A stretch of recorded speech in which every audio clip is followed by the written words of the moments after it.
बिस्मिल्लाहिर्रहमानिर्रहीम। अस्सलामुअलैकुम dear students and dear viewers. दिल की कब माने और दिमाग की कब सुने, ये है हमारा आज का टॉपिक।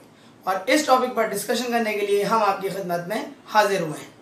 अक्सर व बेशतर दिल और दिमाग के अंदर लड़ाई होती रहती है और ज़बरदस्त तरीके से लड़ाई होती है, और बहुत सारे लोग ये समझ ही नहीं पाते कि दिल की कब माने और दिमाग की कब सुने।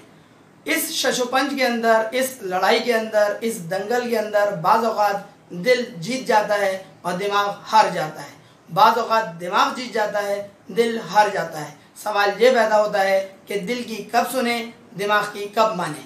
ये है हमारा टॉपिक, और इस टॉपिक पर डिस्कशन करने के लिए जो हम गुफ्तगू करने के लिए जा रहे हैं वो बहुत ही ज़्यादा इंटरेस्टिंग, बहुत ही ज़्यादा दिलचस्प साबित होने वाली है, जिसके लिए ज़रूरी है शुरू से आखिर तक लाजमी वीडियो ज़रूर वॉच करें। दिल के हवाले से बहुत सारे लोगों ने बहुत सारे ख्यालात का इजहार किया है।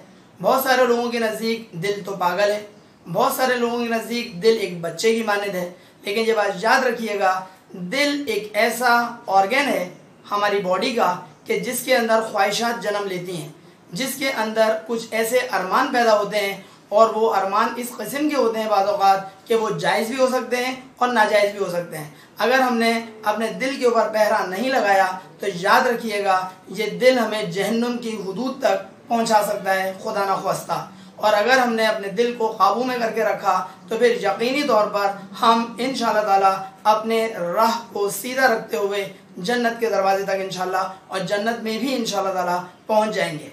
सवाल ये पैदा होता है कि दिल के बारे में इतने अजीब व गरीब ख्यालात क्यों दिल के अंदर पैदा होते हैं, और फिर उन ख्यालात को काबू करने का, कंट्रोल करने का आसान सा प्रोसीजर क्या है। बहुत सारे लोग दिल के हवाले से बहुत ही ज़्यादा नाजुक सूरत हाल का उनको सामना करना पड़ता है। जो भी उनके दिल में ख्याल पैदा होता है उस ख्याल को पूरा करने की जुस्तजू और कोशिश में लग जाते हैं, इस बात को सोचे बगैर कि उसका अंजाम क्या होगा, उसका रिज़ल्ट क्या आएगा। याद रखिएगा, कभी भी दिल को हमेशा अपने दिमाग के हवाले से फ़ौक़ियत न दें। दिमाग को फ़ौक़ियत दिया करें अपने दिल के ऊपर। बहुत सारे लोग दिल को फ़ौक़ियत देते हैं, दिल को तरजीह देते हैं, दिल को प्रीफर करते हैं दिमाग के ऊपर, और ऐसे मौके के ऊपर वो खसारे का सौदा कर लेते हैं।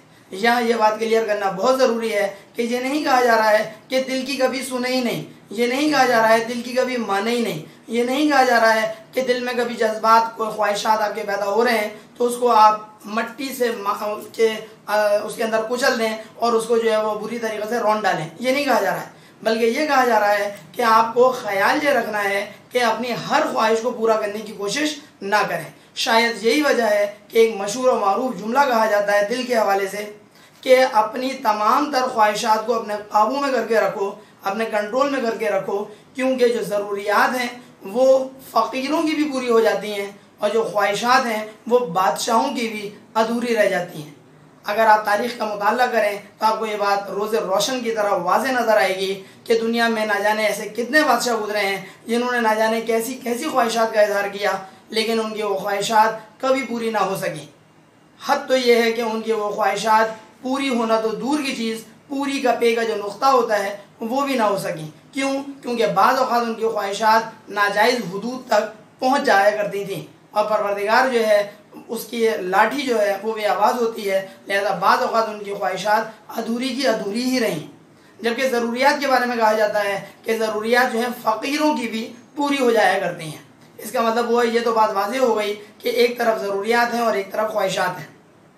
अगर हम बात करें दिमाग के हवाले से, तो दिमाग के हवाले से क़ायद-ए-आज़म मोहम्मद अली जिन्ना ने एक बहुत ज़बरदस्त बात कही है, और वो बात जो है वो हमारी इस वीडियो से मुताबिकत रखती है। क़ायद-ए-आज़म का ज़बरदस्त ये कौल है, think 100 times before you take a decision, but once the decision is taken, stand by it as one man। क्या मतलब हुआ इस बात का कि जब भी आप कोई फैसला करना चाहें तो आपको उस फैसला करने से कबल 100 मरतबा सोचना चाहिए, और जब आप फैसला कर लें तो उसके बाद एक मर्द की तरह उस फैसले के ऊपर कायम रहें। इसका मतलब ये हुआ कि जब सोचने का अमल होता है वो कहाँ से होता है? दिमाग की तरफ से। दिल की तरफ से तो आप सोचते नहीं हैं, दिमाग के ज़रिए आप सोचते हैं। क़ायद-ए-आज़म क्या फरमाते हैं? क़ायद-ए-आज़म कह रहे हैं थिंक 100 times, 100 मरतबा सोचो। 100 मरतबा सोचने का ये मतलब नहीं है आप बोलें 50 हो गया, अब मैं 51वीं दफ़ा सोच रहा हूँ, फिर मैं 52वीं दफ़ा सोच रहा हूँ, फिर मैं 53वीं दफ़ा सोच रहा हूँ, ये मतलब नहीं है। 100 दफ़ा सोचने का मतलब होता है बार बार सोचो, हर पहलू से सोचो, हर एंगल से सोचो, मुख्तलिफ जावियों से सोचो, और जब सोच के अच्छी तरीके से फैसला कर लो तो फिर उसके बाद उस फैसले पर कायम रहो, एक मर्द की तरह डामाडोल ना हो, तुम्हारे फैसले इधर उधर ना हो। ये ना हो कि मैं सोचता हूँ और सोच के अपने फैसले को, अपने इरादे को तोड़ देता हूँ, ये बात नहीं होनी चाहिए। इसका मतलब ये हुआ कि सोच के हवाले से, दिमाग के हवाले से ये बात वाज़ेह हो जानी चाहिए कि जब आप फैसला करें तो उसके बाद कायम रहें। दिल के हवाले से ये बात वाज़ेह हो गई कि दिल के अंदर अरमान पैदा होते हैं, ख्वाहिशात पैदा होती हैं, और ख्वाहिशात कंट्रोल में रहनी चाहिए। या ये बात बिल्कुल वाज़ेह करता चलूँ कि बाज़ औक़ात अगर आप ऐसा काम करें जो कि मैं बयान कर रहा हूँ बहुत अच्छा होगा, और वो अमल ये है कि बाज़ औक़ात अपनी जायज़ ख्वाहिशात जो होती हैं उनको भी पूरा ना करें। अब आप बोलेंगे ये कौन सी बात हो गई, जायज़ ख्वाहिशात पूरा करना तो हमारा हक़ है, हम नाजायज़ ख्वाहिशात की तो हम बात ही नहीं कर रहे हैं। नाजायज़ ख्वाहिश तो बिल्कुल पूरी नहीं करनी चाहिए, वो तो हराम हो जाएंगी। बाज़ औक़ात जायज़ ख्वाहिशात को भी कंट्रोल करें। ख्याल रहे, मैं ये नहीं कह रहा हूँ कि हमेशा ही अपनी जायज़ ख्वाहिशात को कंट्रोल करें। बाज़ औक़ात अपनी जायज़ ख्वाहिशात को भी अगर आप कंट्रोल करने की आदत डाल लेंगे तो इसका सबसे बड़ा बेनिफिट जो आपको पहुँचेगा वो ये होगा कि आप नाजायज़ ख्वाहिशात अगर दिल में पैदा होंगी खुद ब खुद उनका ख़ात्मा कर लेंगे। क्यों और कैसे? क्योंकि आपने अपनी जायज़ ख्वाहिशात का भी बाज़ औक़ात गला घोट देते हैं, तो नाजायज़ ख्वाहिशात का गला खुद ब खुद घुट जाएगा और नाजायज़ ख्वाहिशात कभी अपना सर उठाने की कोशिश नहीं करेंगी।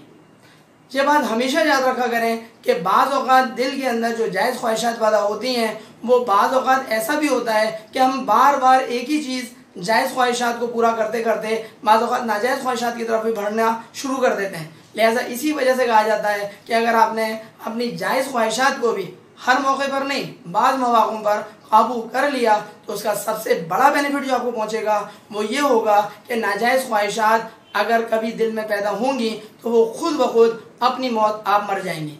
यहाँ पर कोट ऑफ द डे के तौर पर हम जो कोट आपके सामने पेश करने के लिए जा रहे हैं वो अमेरिकन फर्स्ट लेडी का है, जिन्होंने 1933 से लेकर 1945 तक यानी कि पूरे 12 साल अमेरिका की फर्स्ट लेडी ये रही हैं, और इनका नाम है एलिनोर रूज़वेल्ट। और इनका कौल कितना ज़बरदस्त है जो हमारे आज की वीडियो से मुताबिकत भी रखता है।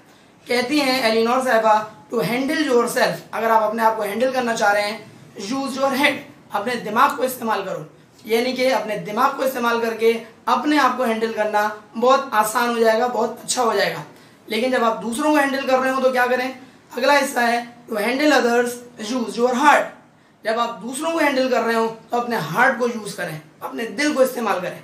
इसका मतलब ये हुआ आसान अल्फाज में कि अगर आप अपने आप को हैंडल करना चाह रहे हैं अपने दिमाग को इस्तेमाल करें। क्या मतलब? फॉर एग्ज़ाम्पल, आप कोई काम करने में सुस्त हैं, तो अगर आप उस काम को करने में सुस्त हैं अपने दिमाग को यूज़ करें कि बहुत सारे मौक़ों पर सुस्ती की वजह से इंसान फला चीज़ को हासिल करने से महरूम हो जाता है। लिहाजा अपने दिमाग को यूज़ करें कि आपको हर हाल में सुस्ती दूर करनी चाहिए। फॉर एग्ज़ाम्पल, एक स्टूडेंट पढ़ नहीं रहा, उसको ये बात दिमागी तौर पर सोचनी चाहिए, दिमाग से फैसला करना चाहिए कि अगर वो नहीं पढ़ेगा तो यकीनी तौर पर पेपर का रिजल्ट अच्छा नहीं आएगा। इसका मतलब ये हुआ अपने बारे में डिसीजन लेना है दिमाग से सोचें, दूसरों के बारे में डिसीजन लेना है दिल से सोचें। दूसरे के बारे में कैसा डिसीजन हो सकता है? फॉर एग्ज़ाम्पल, आपको मुख्तलिफ मौक़ों के ऊपर दूसरों की तरफ से फ़र्ज़ करें अजियत पहुँच रही है, उनकी ज़बानी अजियत हो, उनकी गुफ्तगू से हो, उनके लहजे से हो। अब ऐसी सूरत में आप कोशिश ये करें कि सब्र तहम्मुल का मुज़ाहरा करें। उस सब्र तहम्मुल का मुज़ाहरा करते हुए अगर आप दूसरे को दरगुजर का मुज़ाहरा करते हुए माफ़ कर देंगे तो यकीनी तौर पर आपने ये बात अपने दिल के अंदर सोची कि यार अगर हम किसी को माफ़ कर देते हैं तो इसमें हमारा अपना ही भला है। शॉर्ट टर्म बेसिस पर तो हमें ये बात अजीब सी लगेगी, लेकिन लॉन्ग टर्म बेसिस पर इसमें हमारा अपना ही भला है।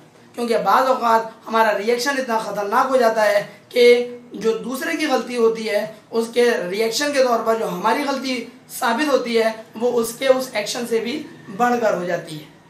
उम्मीद है हमारी इस बात से आप मुत्तफ़िक़ होंगे, और अगर आप मुत्तफ़िक़ हों, अगर आप एग्री करते हों तो काइंडली अपने फ्रेंड्स में इस वीडियो को ज़रूर शेयर करवाएं ताकि मैक्सिमम लोगों तक हमारा ये पैगाम पहुंच सके कि कब आपको अपने दिल की माननी है और कब आपको अपने दिमाग की सुननी है।